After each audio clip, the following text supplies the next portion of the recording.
네, 안녕하세요. 슬기로운 초등생활 오늘도 이은경입니다. 네, 월요일인데요. 웃으면서 인사드릴 상황이 못 되네요. 그쵸? 네. 코로나 때문에 정말 불안하고 어려운 시간 보내고 계실 거예요. 특별히 또 어제 저녁에 발표되기로는 우리 아이들 개학이 일주일 연기가 되었어요. 3월 9일에 개학하는 걸로 일단 전국적으로 지침이 내려왔다고 하는데요. 네. 정말 이렇게 간절할 때가 있었을까라는 생각이 들 만큼 아이들이 때가 되어서 3월 2일에 개학을 해서 학교를 가는 게 이렇게까지 감사하고 간절한 일이었구나라는 생각을 지금 하면서 이제까지 그것도 감사한 줄 모르고 살았구나라는 생각을 했고요. 음, 참, 계약이 목적이 아니라 우리가 더 이상 불안 속에 네, 살지 않아도 되도록 어서 네, 마무리가 되기를 정말 간절히 바라는 마음입니다. 너무 마음이 아프고 내내 계속 마음이 무거웠어요. 저 비슷한 시간 보내고 계시죠? 출근하는 아빠도 불안하고 네, 집에 데리고 있는 아이들도 불안하고 마냥 데리고 있자니 정말 네, 좋은 소리가 안 나오죠. 막 이까지 올라오죠. 네, 저도 뭐 아까 한바탕 하고 네, 지지고 볶고 있습니다. 네, 우리 어려운 시기 우리 엄마의 힘으로 잘 이겨냈으면 좋겠어요. 계약이 늦어지면서 우리 맞벌이 하시는 어머님들 가장 걱정스러웠습니다. 네, 주변의 도움 최대한 많이 받으셨으면 좋겠고요. 우리 아이들 또 엄마들 너무 힘들지 않게 네, 최대한 네, 잘 지나가기를 간절히 바랄게요. 네, 웃으면서 지금 뭐 서로 이야기 나눌 시국은 아니지만 그렇다고 예, 울상 지을 수 없기 때문에 저는 웃으면서 말씀을 드릴게요. 어, 뭐 코로나도 그렇고 그냥 막 네, 어수선한 이런 상황들 때문에 아이들 공부하는 것도 사실은 네, 굉장히 무기력하고 엄마 마음이 불안하고 다른 데 가 있기 때문에 어떻게 지금 공부를 진행하는 것도, 그리고 계약을 앞두고 계획했던 많은 게 있잖아요. 계약을 하면 이렇게 해야지, 학원은 이렇게 세팅하고 해야지 라고 했던 많은 것들이 지금 어떤 것도 내 마음처럼 되지 않는 상황이라서 공부에 관한 말씀을 드리는 것도 되게 조심스러워요. 그런데 그럼에도 불구하고 또 우리는, 예, 엄마로서의 우리의 일상을 살아야 되잖아요. 이 정신없는 와중에 이제 아까 김밥을 말았어요. 아이들 주려고.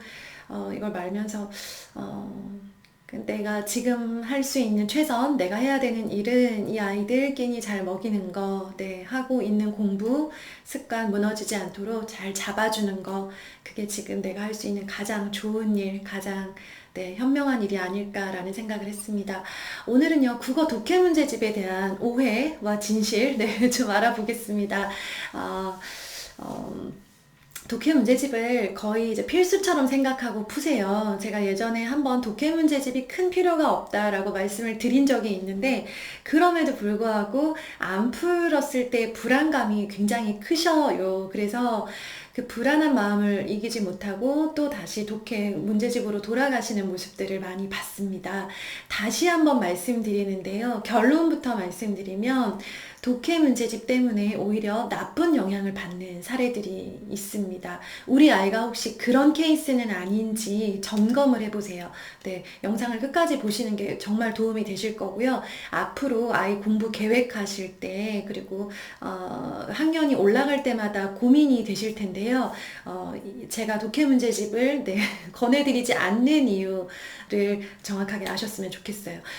결론부터 말씀드리자면, 저는 한마디로 말씀드리면 독서주의자, 네, 독서 만능설이라고 저 스스로를 칭할 수 있을 만큼 독서로 해결할 수 있는 많은 것들에 대해서, 네, 독서가 뭐뭐뭐까지 커버할 수 있다라는 확신이 있어요. 아이들을 가르치면서도 봤고요. 네, 제 주변에 있는 선생님들을 통해서도 봤고요. 저의 아이를 가르치면서는, 저의 아이를 양육하면서는 그 확신이 굳어졌고요. 제가 스스로 자아 실현을 하고 자기 개발, 성장을 해가는 과정에서는 이거다라는 생각이 반드시 분명하게 들었습니다. 독서 만능설, 독서만 해서는 안 되지만요. 독서로 해결할 수 있는 게 너무나 많아요. 그것들을 놓치지 않으셨으면 좋겠고요. 독서로 잡을 수 있는 걸, 독서로 더 깊이 잡을 수 있는 걸 굳이 다른 것으로, 더 많은 시간과 더 많은 수고와 더 많은 돈을 들여서 잡지 않으셨으면 좋겠어요. 독해 문제집을 푸는 이유가 뭘까요? 이유가 있죠, 당연히. 옆에서 푸니까 좋습니다. 그것도 이유가 돼요. 친구들이 풀고 있다는 거는 그 시기에 아이들한테 필요하다라는 어떤 암묵적인 약속이죠. 그리고 서점에 가면 수학 연산 문제집만큼이나 국어 독해 문제집이 종류도 다양하고 아주 많이 나와 있습니다. 우리가 사기로 마음만 먹으면요, 어떤 걸 사느냐의 그 종류를 고르기 어려울 만큼 선택지가 많아요. 정말 그리고 잘 나와 있더라고요. 독해 문제집 아주 잘 만들어 놓으셨어요. 좋은 책들이 많이 나와 있는데 무턱대고 아이에게 독해 문제집을 사서 풀어, 하루에 한쪽 풀래, 두쪽 풀래, 두쪽 풀지 말고 세 쪽 풀어 라고 말하기 전에 독해 문제집을 푸는 목적을 생각을 하셔야 돼요. 엄마 입장에서 말고 아이 입장에서. 우리가 이 아이를 이렇게 조정하고 조율하고 수정하고 성장시키고 하는 모든 것들은 아이 인생을 위해서고요. 아이가 스스로 공부할 수 있는 힘을 키워주기 위함이라는 것을 잊지 않으셨으면 좋겠어요. 독해 문제집은 더 솔직하게 말씀드리면 엄마가 불안해서 풀리는 거예요. 아이의 실력 향상이 목적이라기보다는 엄마가 이 아이가 이 지문을 읽고 이거를 이해하고 있는가, 이거와 관련된 문제를 잘 풀 수 있는가를 보고 싶은 마음인 거예요. 아이가 잘 풀었어요. 그럼 불안함은 가시죠. 못 풀었어요. 그러면 아이가 부족한 부분을 체크하고 그 부분에 따라서 후속 조치가 들어갈 수 있는 가장 좋은 수단인 거죠. 좋습니다. 목적도 좋고, 방법도 나쁘지 않아요. 그런데 체크해 보셔야 될 거, 반드시 체크해 보셔야 될 것은요, 독서에 충분한 시간이 할애되었는가, 독서를 아이가 정말 원이 없다라는 생각이 들 만큼 충분히 하고 있는가를 점검을 하셔야 돼요. 아이가 독서를 충분히 하고 있다면, 그렇다면 독해 문제집을 풀려도 되고 안 풀려도 돼요. 풀려도 된다는 건요, 아이가 원하면 풀었을 때 즐거운 공부가 될 수 있다는 의미고요. 아이 스스로한테는 성취감을 느낄 수 있는 기회가 되는 거고요. 독서를 충분히 하고 있는데 독해 문제집을 별로 풀고 싶어 하지 않아요. 그렇다면 안 풀어도 되는 존재가 독해 문제집이에요. 이유가 있습니다. 이유를 잘 생각을 하세요. 독해 문제집은요, 책 한 권의 내용이 절대 실리지 않아요. 독해 문제집 보시면 아실 거예요. 지문이 나와 있죠? 한쪽이나 두쪽, 많으면 단계가 올라가면 세 쪽, 네 쪽까지도 어느 책에, 어느 이야기에, 어느 글 속의 일부분이 거기 안에 들어와 있고, 나와 있는 그곳에서 그 내용에 해당하는 문제들을 뽑아 놓은 거예요. 이 문제를 제대로 푼다는 거는 내용을 이해하고 있다는 뜻인데요. 아이가 책을 처음부터 끝까지 10페이지든 100페이지든 읽어낼 수 있는 아이가 책을 읽기보다 독해 문제집에 집중을 하고 있다는 건요, 한쪽, 두 쪽짜리에서 아이의 생각을 자꾸 끊어버리는 거라고 생각을 하시면 돼요. 어느 정도로 조금 앞뒤가 바뀐 상황이냐면요, 줄넘기를 1000개를 뛸 수 있는 아이한테 오늘은 10개만 딱 뛰어. 다 뛰고 나면 줄넘기를 뛸 때 어떤 기분이 들었는지, 심장 박동이 얼마나 빨라지고 너의 다리는 어떤 느낌이 들었는지 설명해 보렴 과 같은 그 정도의 느낌이라고 생각을 하시면 돼요. 책을 충분히 읽어서 그 안에서 조금 더 깊은 사고력, 조금 더 높은 사고력을 길러가야 할 시기의 아이들이에요, 지금은.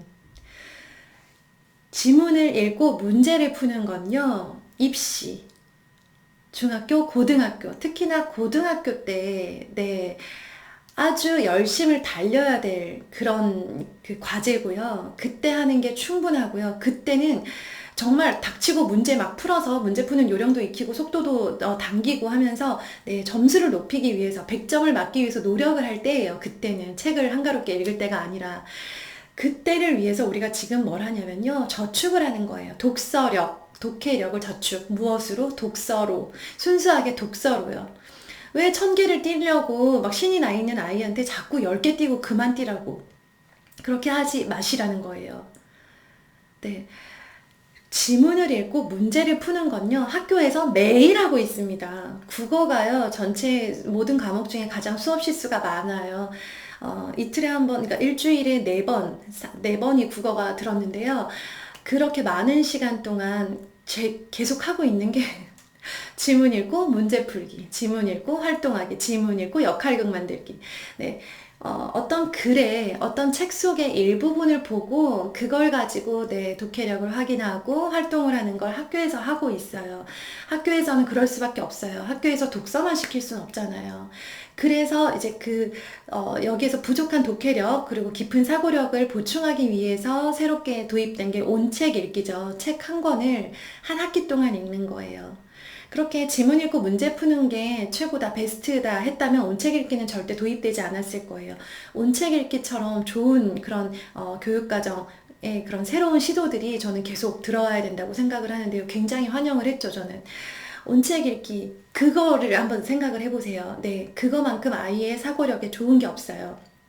책을 읽는 목적은 초등 때 아이들이 책을 읽는 목적 자체는요, 책을 통해서 지식을 얻기 위함이 아니에요. 네, 그 정도의 지식은 유튜브를 봐도 볼 수 있고요. 교과서에도 나와 있고요. 박물관에 가거나 다큐멘터리를 보거나 엄마 아빠가 설명해 주는 걸로도 얻을 수 있어요. 그 시기에 책 읽기는 내 지식을 얻기 위한 게 주목적이 아니에요. 이 책 처음부터 끝까지 전체를 흐르는 흐름을 따라가면서 생각이 미치지 못했던 곳까지 상상하고 추리하고 이해하고 설득하고 다양한 사고 활동을 하면서 아이가 사고를 높여가는 거예요. 완전히 깊이 들어가는 거예요. 그런 아이한테 자꾸 교과서 수준의 교과서와 형식이 비슷한 복습 문제집이나 독해 문제집을 자꾸 풀리는 건요, 아이의 사고력이 더 확장될 수 있는 기회를 뺏고 있는 상황이에요. 때로 독해 문제집이 아이한테 도움이 되는 경우가 있어요. 독서를 충분히 하고 친구들이 풀길래 독해 문제집을 따라서 풀고 싶은 친구가 독해 문제집이 잘 풀려서 100점을 맞으면서 성취감을 높여가는 경우 있어요. 이 경우 너무 좋죠. 이 경우에도 독서 시간이 충분히 확보된 상태에서 독해 문제집을 풀게 하셔야 돼요. 독서가 없고 독해 문제집만 하고 있다? 네. 그러면 결코 그 시간과 노력만큼 얻을 수 있는 건 아주 작을 거예요. 네. 그래서요, 우리가 이제 항상 제가 큰 그림 말씀드리죠. 초등 국어의 큰 그림이 뭐냐면요. 그러니까 제가 막 입시 타령해서 좀 거부감 드시는 분도 계실 텐데요. 저는 그냥 굉장히 현실적인 사람이에요. 저희 아이들이 우리나라에서 대학 입시를 치를 거예요. 거기에서 좋은 성적을 얻어서 원하는 학교, 원하는 과를 선택해서 갈 수 있도록 실력을 키워주고 싶은 평범한 엄마예요. 네, 서울대, 무조건 서울대 이게 아니라요. 자기가 어떤 걸 선택할 수 있는 위치에 있었으면 좋겠다는 거죠. 그렇다면 수능, 언어 영역, 그리고 고등학교 국어과 내신, 그 부분에서 어려움이 없는 게 목적이죠. 그쵸? 네, 그게 목표예요. 현실적인 목표. 언어 영역 100점 너무 좋습니다. 언어 영역에서 변별력이 너무 강해지고 있어요. 예전에는 수학, 영어에서 변별력이 심했다면 이제는 수학, 영어 만점 받은 아이들이 언어에서 어이없게 한두 문제씩 틀려버리는 경우가 있더라고요. 저희 아이가 그런 최상위권 아니지만 언젠가 그렇게 될 수도 있다라는 희망을 가지고 아이를 키우는 거잖아요. 뭐 그 정도 희망도 없으면 아이를 어떻게 키우나요? 네. 아이가 언어 영역에서 문제를 빠른 시간 안에, 정해진 시간 안에 문제를 정확하게 풀어내는 훈련을 하기 위해서 미리 독서를 저축해 놓는 거예요. 지금 쌓아야 돼요. 중학교 때 국어 성적이 안 나오고 고등학교 때 언어 영역 점수가 안 나와서 고생하고 있는 친구들이 뭘 하냐면요. 독서를 한대요.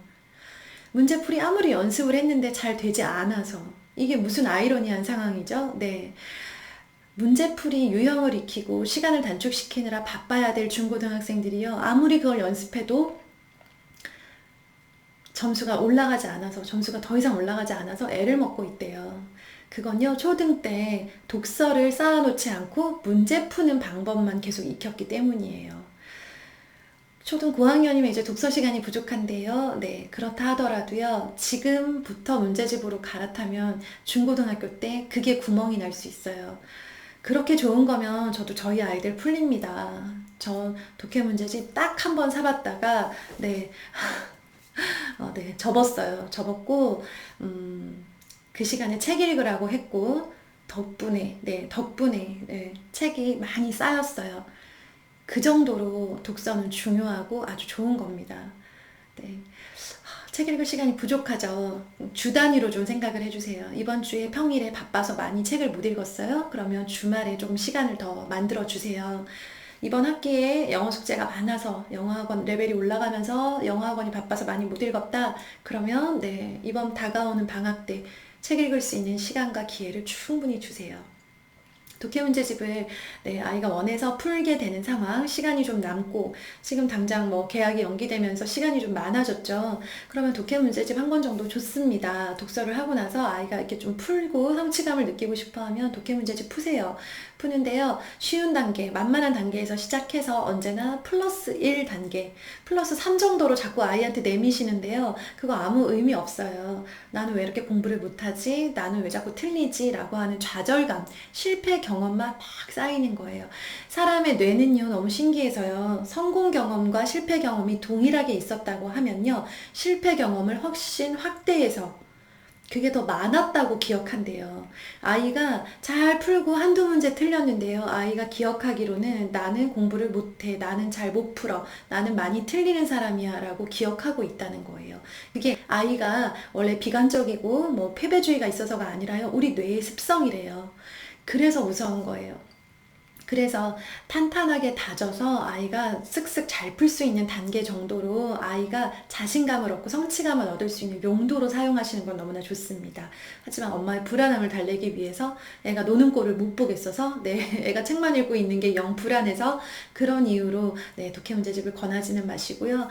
7살, 8살, 9살 그러니까 취학 전이나 저학년 때 특히 독해 문제집을 필수로 알고 풀리시는데요. 그 시간에 책 읽히세요. 네, 정말 간절하게 말씀드립니다. 고학년들요, 네, 지금 단원평가 점수 잘 안 나온다고 마음 조급하시죠? 자꾸 틀린다고. 그래도 책을 읽으셔야 돼요. 책으로 돌아가셔야 돼요. 독서 만능설입니다. 네. 네. 웃음이 어울리지 않는 시절에 웃으면서 말씀드려서 좀 민망하고요. 네, 우리 오늘 하루도 엄마들이 마음 잘 챙기셨으면 좋겠어요. 저도 그럴게요. 참, 미운 말이 입에서 나오는 시절입니다. 나는 무기력하고 불안하고 우리 엄마들은요, 언제든 집안 분위기, 아이들 분위기, 우리 가족의 분위기를 주도하는 사람들이잖아요. 네. 우리가 힘내고, 우리가 파이팅 하면요, 또 우리 가족이 어떤 분위기로 달라질지 몰라요.